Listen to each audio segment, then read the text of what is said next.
whatever drives you is that one thing in life that you need to experience. Because I can promise you this, everything that you're doing in your life is perfect. If it wasn't perfect, you wouldn't be doing it. You know, there are no mistakes in the universe. God doesn't make mistakes. Now, during the course of these next 3 or 4 days, you're going to hear me say things like God, universe, energy, whatever.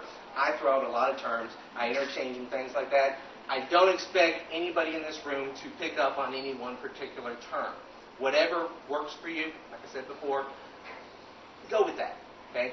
The most important thing that I teach all of my students is that when we talk about exercises, when we talk about techniques, when we talk about meditations, I want people to internalize the idea behind it. I want them to look at that and say, okay, that's a useful tool, but I want them to make it their own. Okay? You know, if I use the word Buddha and you like the word Jesus, go for it. If I use the word Jesus and you like the word Muhammad, go for it. If I use the word God and you say, hey, I like energy, go for it. Because it has to be meaningful to you.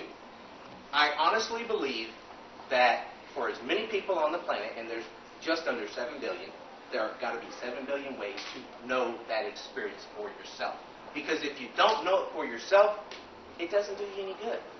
You know? It's like I can sit here and tell you, I can put you into a chair, I can sit with you for an hour in meditation, and I can have that experience with you. But when I go home, if you haven't found out how to internalize that, if you haven't found out how to make that your own, if you haven't found out how to claim it as your own, it's not going to do you any good. Okay? So what we're going to talk about, we're going to get back to talking about affirmative prayer. We're going to give you specific techniques, and I'm going to explain why these work.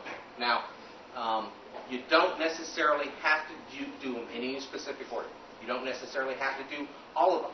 I'm going to give you 7 steps that I know work. If you put all 7 steps together, you're going to have this wonderful experience. Okay? Now, some people like to get up in the morning. They like to do really, really simple, quick affirmations, and those are perfect. I have several of those that I give my students. I give them out in my book. We talk about that. But for the practice of affirmative prayer, we're going to go through the full spectrum. We're going to teach you the whole thing, and then you decide what works for you. If you want to do the whole long, drawn-out thing, fantastic. You're going to have a wonderful experience.